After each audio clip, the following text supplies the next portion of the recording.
Hello students, this is Vivek from Shivjyoti Educational Group. So today we are here to revise chapter number 7, which is System of Particles and Rotational Motion. So you have gone through the videos of this chapter previously, okay, and you have done the questions also which you were provided, and we have also discussed your doubts in the doubt sessions. So this session is for the revision of this chapter, where we'll discuss the important points which we need to cover, which you need to keep in mind, okay, and we'll discuss some of the questions so that you can get a brief insight of the chapter again, okay. So before we discuss this, I informed you that two topics like the parallel axis theorem and the perpendicular axis theorem have been removed just for this particular session.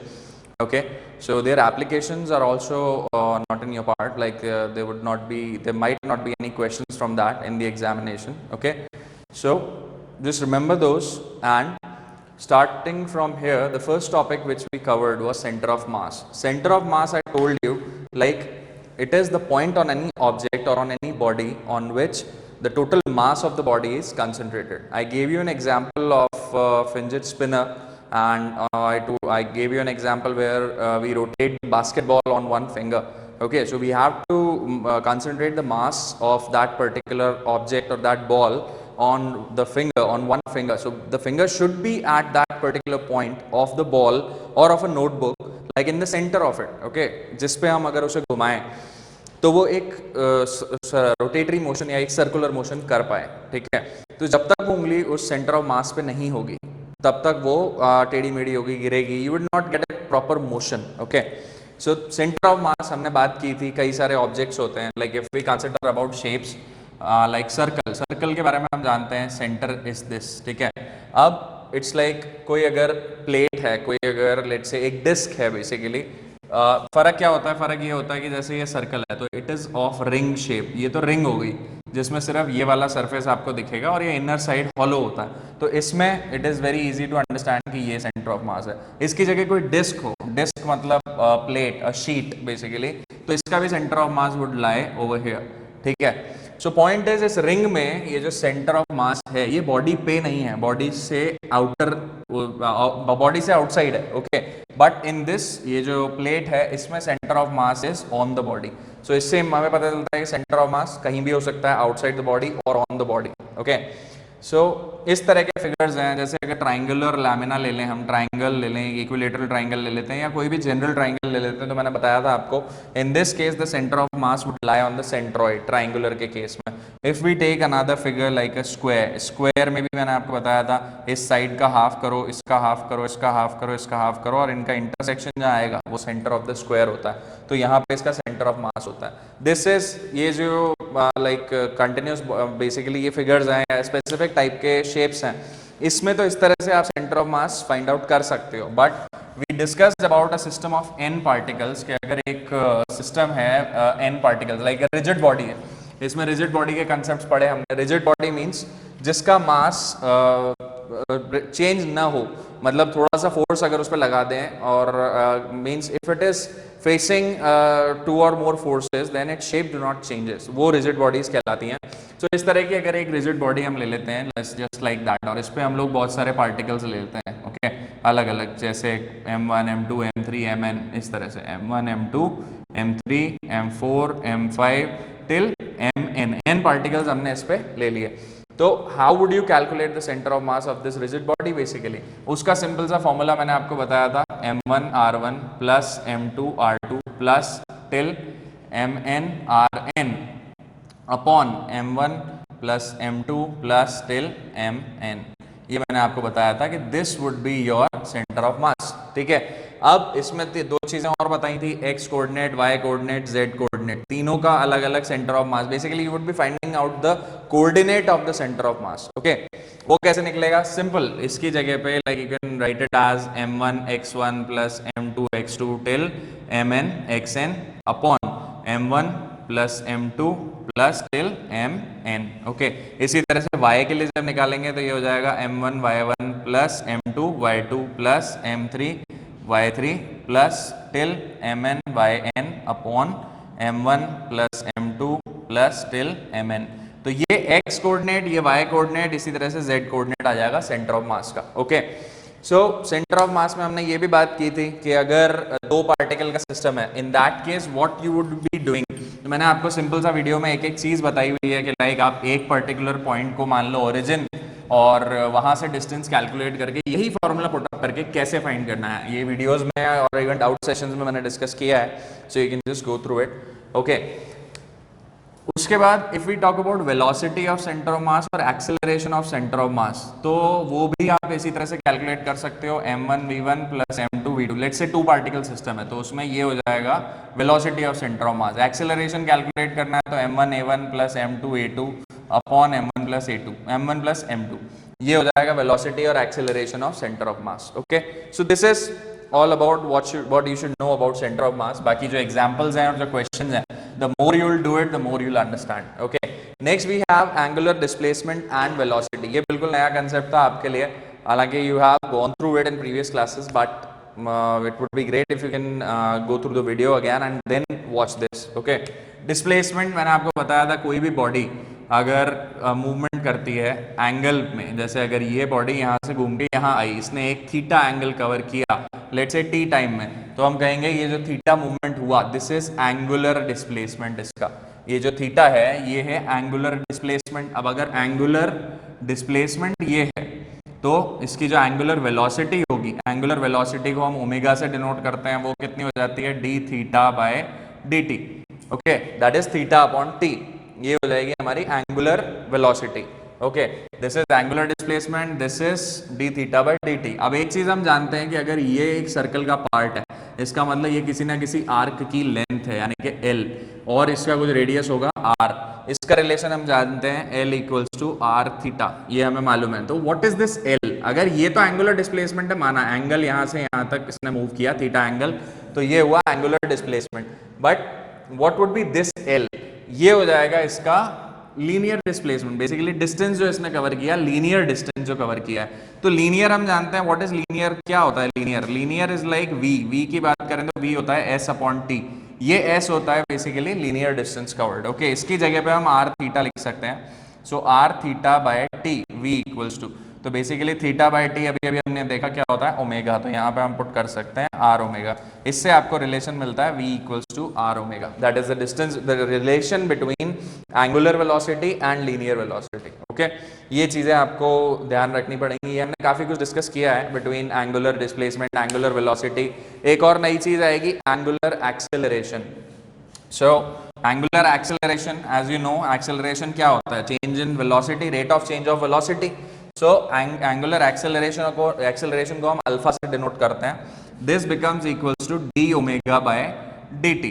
Okay, omega D theta by D T and here alpha equals to D omega by D T. तो हमने अभी भी देखा v equals to हो जाता है are omega, तो omega की जगह पे हम v बाय आर पुट कर सकते हैं। ओके, एंड ये चीजें जब आप यहाँ पे पुट अप करोगे तो you know that this angular acceleration का भी फॉर्मूला यू कैन डिराइव। ये सब हम कर चुके हैं discuss. Okay, so just go through it and you would get an insight of how to calculate these formulas और क्या यूज होता है। Okay, great.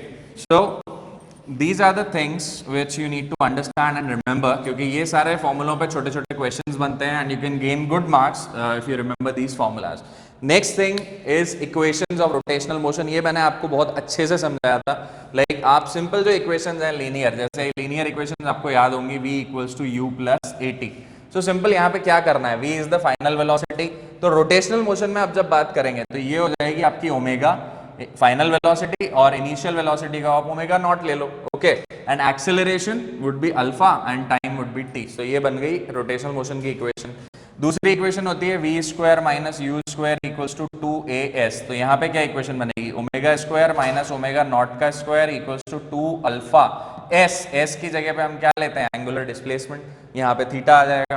Then we have s equals to ut plus half at square. What is s? Displacement equals to u यानी कि omega naught t plus half alpha t square. इस तरह से ये तीन इक्वेशंस आपकी रोटेशनल मोशन की equations हो जाती हैं।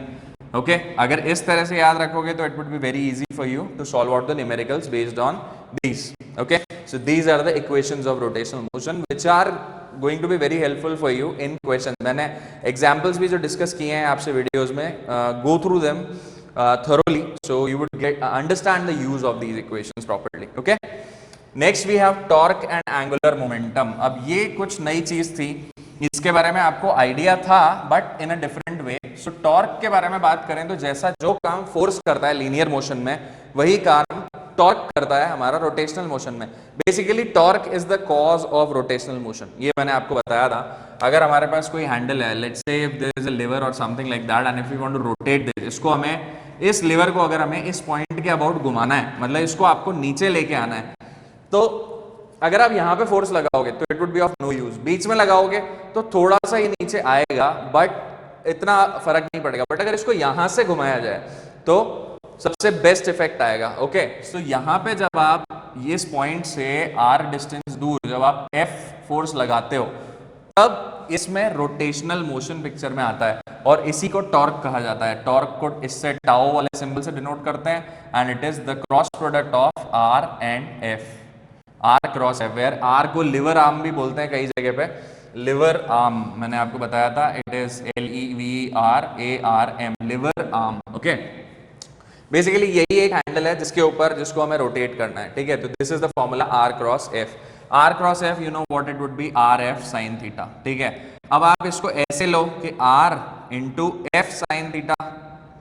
भाई इसका जो वर्टिकल कंपोनेंट होगा फोर्स का किसी का भी, या तो वो वर्टिकल कंपोनेंट लो, या फिर इसको ऐसे लो, F into R sine theta, just like that. Okay, so basically we would be talking about the perpendicular component of the force which would be the cause of rotational motion. ठीक है, जैसे क्या होता है कई बार अगर हमारे पास कोई फोर्स है, जैसे इस बॉडी पे अगर हम कुछ लेट्स से इस डायरेक्शन में फोर्स लगा रहे हैं और हमें इस पॉइंट के अबाउट इसको ऊपर की तरफ खींचना था, तो इस फोर्स के दो कंपोनेंट हो जाएंगे. यहाँ पे अगर थीटा एंगल बन रहा है तो एक कंपोनेंट इधर, एक कंपोनेंट इधर. This would B F cos theta and this would B F sine theta. अब अगर रोटेशन की बात करें तो रोटेशन के लिए ये वाला फोर्स बिल्कुल भी जिम्मेदार नहीं है, क्योंकि ये तो इधर की तरफ खींच रहा है इसे. बट अगर ये यहाँ पे फिक्स है तो खींचेगा नहीं. फोर्स ये घूमेगा किस वजह से, इस फोर्स की वजह से, एफ साइन थीटा की वजह से. अगेन वही चीज आ गई, अगर ये आर है, ये एफ साइन थीटा है, तो R into F sine theta again torque हो गया. ओके, तो ये होता है टॉर्क का formula. Just remember it is R cross F.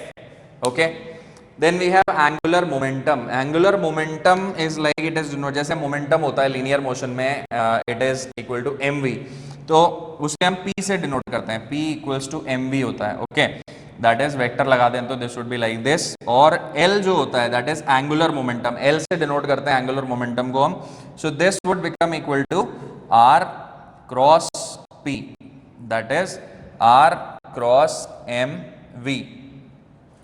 ये हो जाता है इसका formula, R cross M V. ठीक है, आर क्रॉस पी, ये होता है आपका angular momentum. Okay, great. So these are the two terms. अब एंगुलर मोमेंटम का कंजर्वेशन एंड ये सारी चीजें हम वीडियोस में डिस्कस कर चुके हैं. सो you can just go through them again so that you will have a clear understanding कि जो लीनियर में होता है ऑलमोस्ट यहाँ पे वही चीजें हो रही हैं, बट टर्म्स बढ़ गई हैं, कंपोनेंट्स बढ़ गए हैं. ओके, पहले हम सिर्फ फोर्स के बारे में बात करते थे. Now we are talking about the two components of force, horizontal as well as vertical. उनके वजह से पैदा होने वाले इफेक्ट्स के बारे में वी आर टॉकिंग.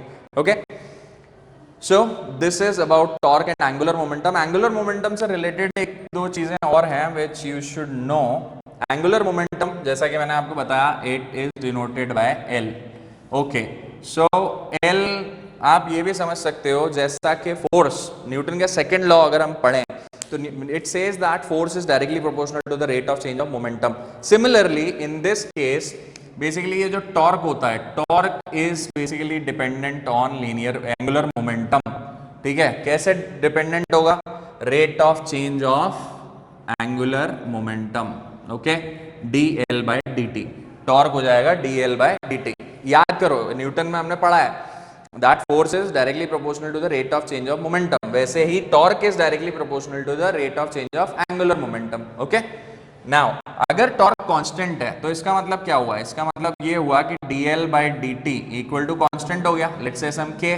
इसका मतलब क्या है? इसका मतलब ये है कि L जो है, if it is basically इसको ऐसे समझो, अगर टॉर्क में कोई चेंज नहीं है, यानी कि dl by dt को हम कर देते हैं जीरो, तो dl by dt जीरो कब होगा? dl by dt जीरो तब होगा जब L कांस्टेंट होगा.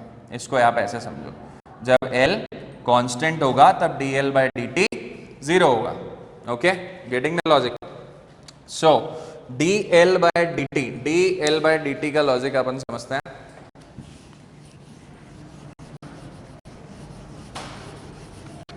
D L by D T can be represented as D by D T of L, हमने बोला था अभी अभी R cross M V. Okay great. अब प्रोडक्ट के केस में ये डिफरेंशिएशन रूल कैसे लगता है, यू नो, एक चीज को रखो आप और दूसरी चीज को D by D T of M V कर दो, एंड दूसरा प्लस यहाँ पे क्या हो जाएगा, यहाँ पे it would become M V को हम ऐसा कैसा रखते हैं एंड टू, अब यहाँ पे क्रॉस प्रोडक्ट है तो यहाँ पे क्रॉस ही लगेगा, it would be D D R by D T, D R by D T. Okay so यहाँ पे क्या हो जाएगा, यहाँ पे हो जाएगा आर डॉट एम तो कांस्टेंट है, एम बाहर आ जाएगा and it would become D V by D T, plus यहाँ पे क्या हो जाएगा M V into that is cross V. Okay अब हमें मालूम है क्रॉस प्रोडक्ट में अगर यहाँ पे v क्रॉस v आ रहा है तो v क्रॉस v क्या होता है, this would reduce up to 0। यहाँ पे हमें क्या मिलेगा, r m dv by dt क्या होता है, a, m a क्या है, m a जो है फोर्स होता है, तो it becomes r f। Getting the logic. अब यहाँ पे कंफ्यूजन आता है कि सर यहाँ पे डॉट आएगा कि क्रॉस आएगा।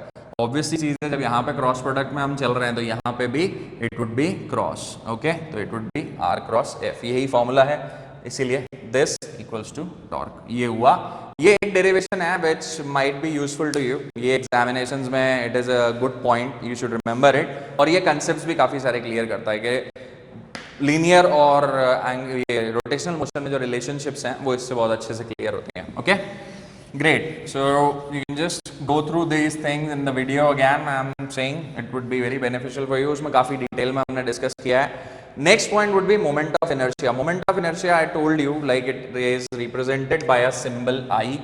moment of inertia को हम I से represent करते हैं and it basically represents moment of inertia क्या represent करता है, moment of inertia ये represent करता है जैसे linear motion में mass होता है वैसे rotational motion में moment of inertia होता है, that is I, capital I।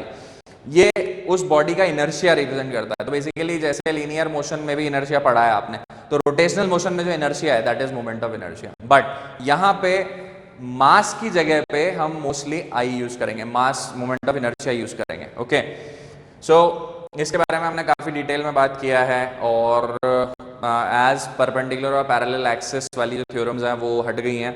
तो पॉइंट है कि आपको सॉल्व नहीं करना पड़ेगा, इसमें एनसीईआरटी बुक में आपके एक टेबल दी हुई है उसमें से आप मोमेंट ऑफ इनर्शिया समझ सकते हो। जनरल फॉर्मूला क्या होता है मोमेंट ऑफ इनर्शिया का, I is equals to m1 r1 square plus m2 r2 square plus mn rn square upon m1 plus m2 plus till mn।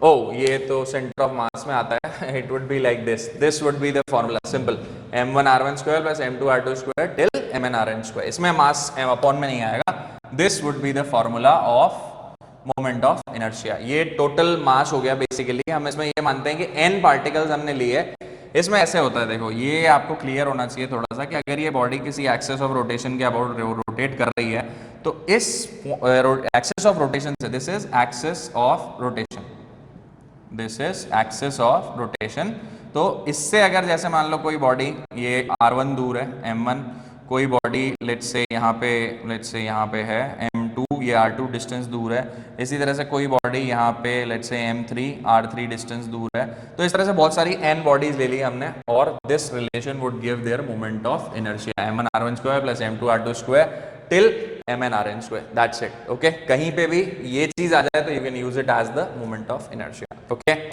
Great. अब इनको कैसे कैसे कैलकुलेट करते हैं कि रिंग का क्या होता है और डिस्क का क्या होता है और सिलेंडर का क्या होता है, ये सारी चीजें हम डिस्कस कर चुके हैं, कैलकुलेट करने की जरूरत नहीं है, you can just directly remember it from the books, that's it. Okay great. So the next thing would be kinetic energy in rotational motion. अब रोटेशनल मोशन पिक्चर में आ गया, रोटेशनल मोशन पिक्चर में आने के लिए what you need to understand kinetic energy क्या होगी। Kinetic energy would be, जब बॉडी रोटेशन में होती है तो क्या होता है, रोटेशन बेसिकली रोटेशनल मोशन में काइनेटिक एनर्जी कैसे कैसे चेंज होती है, उसमें क्या क्या चीजें आती हैं उसके बारे में बात करेंगे हम। ओके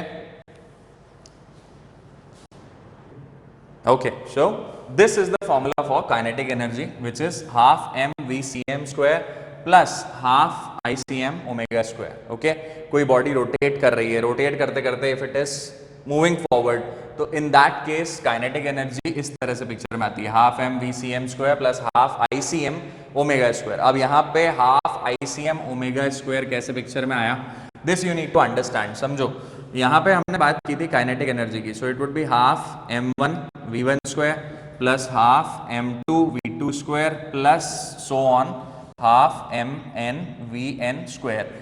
नाउ रोटेशनल के केस में हमारे को फॉर्मूला मालूम है, we know that v equals to r omega.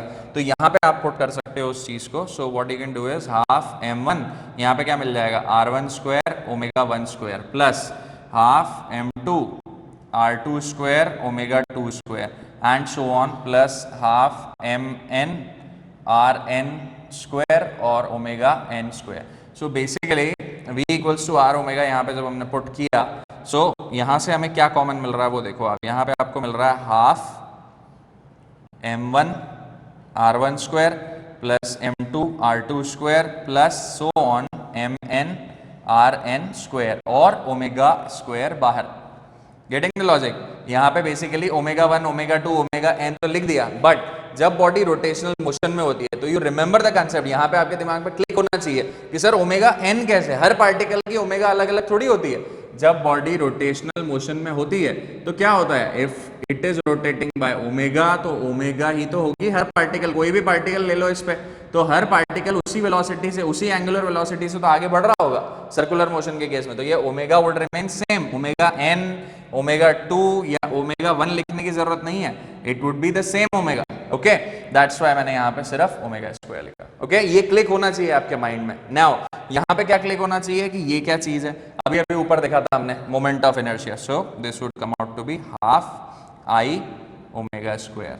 ये रोटेशनल में काइनेटिक एनर्जी होती है. ओके, तो जब ये rotational plus kinetic, rotational plus translational motion एक साथ हो रहे होते हैं, in that case how to figure out कि टोटल काइनेटिक एनर्जी क्या होगी, उसके लिए this is the most important formula. क्योंकि उसमें सेंटर ऑफ मास के हिसाब से यू नीड टू अंडरस्टैंड कि अगर सेंटर ऑफ मास का भी मूवमेंट हो रहा है तो उसकी वजह से भी एक काइनेटिक एनर्जी जनरेट हो रही है. Okay, getting the logic? तो ये रोटेशनल प्लस ट्रांसलेशनल मोशन का कंबाइंड वे में होगा. Okay, so next point would be linear motion versus rotational motion. Okay, okay, so ये रिलेशन होता है linear motion versus rotational motion में. Okay, तो जहां पे डिस्प्लेसमेंट की बात होती है तो लीनियर में हम x बात करते हैं, तो यहाँ पे हम थीटा में बात करते हैं. ओके, फॉर्मूला कैसे निकालना है, क्या करना है, I have already told you. इसमें v में इसको डिनोट करते हैं, इसमें omega, this is linear velocity, this is angular velocity, ये फर्क होता है. This is linear acceleration, this is angular acceleration. ये सब हमने देख लिया हाउ इसके फॉर्मूले कैसे इनसे रिलेटेड है. F इक्वल्स टू m हम लीनियर में यूज करते हैं, यहाँ पे torque equals to I alpha use में आता है. यहाँ पे P इक्वल्स टू mv है लीनियर में, यहाँ पे L equals to I omega है. ऑब्वियसली मास की जगह पे आई यूज होगा ही होगा. यहाँ पे हाफ mv स्क्वायर है, यहाँ पे हाफ आई ओमेगा स्क्वायर है. Okay, so this is how you can relate between linear motion and rotational motion. ये रिलेशन बहुत जरूरी है समझना if you want to be smooth on rotational motion. ज्यादा डिफरेंस नहीं है, इट इज लाइक डिफरेंस तब आता है जब लीनियर और रोटेशनल एक साथ आए, यानी कि ट्रांसलेशनल और रोटेशनल दोनों एक साथ जब आ रहे होंगे पिक्चर में. नेक्स्ट कंसेप्ट जो आ रहा है हमारा रोलिंग, रोलिंग के केस में यही होता है, ट्रांसलेशनल और रोटेशनल दोनों एक साथ होते हैं. ट्रांसलेशनल जो आगे ले जाएगा, रोटेशनल जो घुमाएगा. ओके, सो ये कंसेप्ट अगर आपके क्लियर हो गए तो रोटेशनल में आपको कभी दिक्कत नहीं आएगी. Okay, so next topic would be rolling motion. Rolling motion के केस में I have already told you motion को कैसे कैटेगराइज करना है. अगर लीनियर की बात हो रही है सेंटर ऑफ मास के मूवमेंट की, तो हम सिर्फ ट्रांसलेशनल की बात करेंगे. उसमें क्या होता है, उसमें ये होता है कि जब ट्रांसलेशनल में बॉडी आगे बढ़ रही होती है तो हर वेलोसिटी आपकी आगे की तरफ होती है, v v v, everything is moving. अब इसमें आपने रोटेशनल जोड़ा ना. रोटेशनल क्या है, रोटेशनल ये है बॉडी रोटेट कर रही है कुछ r ओमेगा की स्पीड से. ठीक है, r you know what it is. तो इन दोनों को अगर जोड़ दिया जाए तो हमारे पास जो वो आता है फिगर बन के, वो कुछ इस तरह से आता है. हाईएस्ट पॉइंट पे बात करें तो ये एक लीनियर स्पीड है इसके पास, प्लस रोटेशन इसको आगे की तरफ घुमाना चाह रहा है, तो इस पर्टिकुलर पॉइंट पे we can write it as r omega.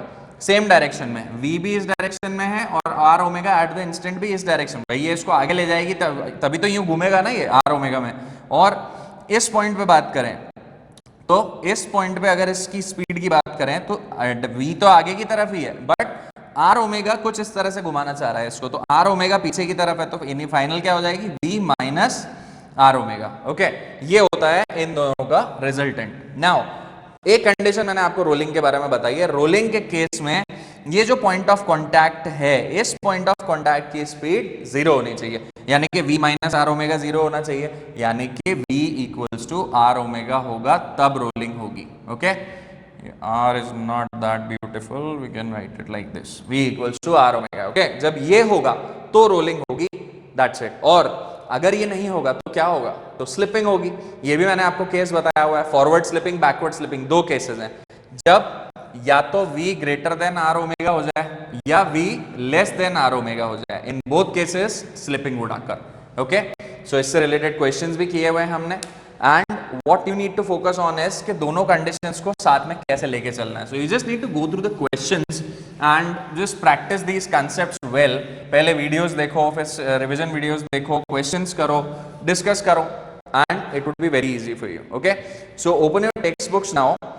In your textbooks, you can first of all you can open page number 165. Okay, in this on this page NCERT textbook ही खोलनी है आपको, उसमें पेज नंबर 165 पे एक table बनी हुई है। This table will give you provide you all the moment of inertia जो भी आपको इस चैप्टर में काम आने वाले हैं। देखो, जैसे सर्कुलर रिंग का दे रखा है mr square, circular ring with radius, thin circular ring है ये, जिसमें डबल बेसिकली थोड़ा सा मोटी रिंग है, उसमें एम आर स्क्वायर बाय 2 हो गई।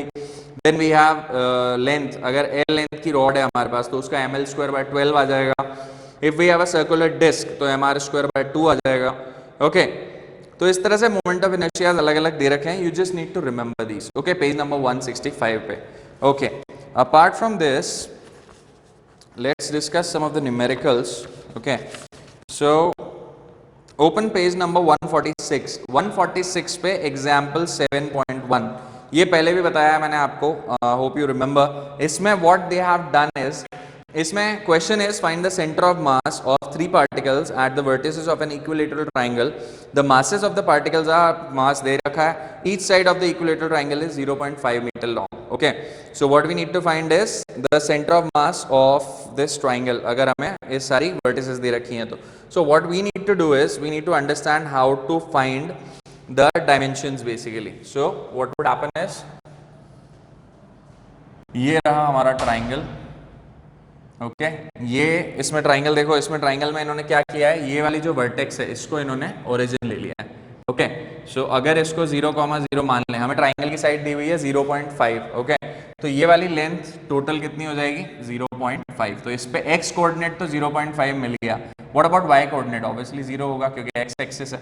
नाउ हमें इसका कोऑर्डिनेट निकालना है, तो इसके कोऑर्डिनेट के लिए हमें ये चाहिए लेंथ और ये लेंथ चाहिए।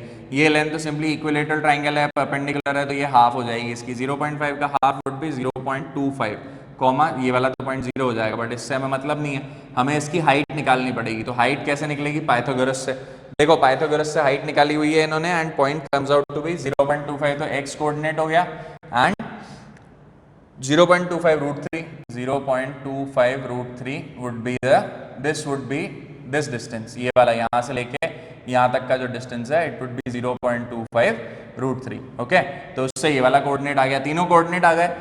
अंडरस्टैंड, ये x1 y1 आ गया, ये x2 y2 आ गया, एंड ये x3 y3 आ गया। सो अब तो आराम से आप निकाल सकते हो इसका, कैसे, वही m1 x1 plus m2 x2 plus m3 x3 upon m1 plus m2 plus m3 and so on with y वाला फॉर्मूला। देखो इसमें भी यही किया है, just turn the page to 147, x coordinate निकाला है तो इसमें वही m, अब x1 x2 x3 में देखो 0, 0.5 और 0.25, देखो 0, एक 0 इसमें से आया, एक 0.5 और एक 0.25 इसमें से आया। ओके, y के केस में यू विल सी 0, 0 और 0.25 रूट 3 यूज किया हुआ होगा।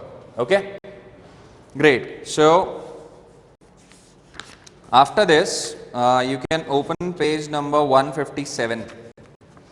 पेज नंबर 157 पे आप पढ़ो एग्जाम्पल 7.5।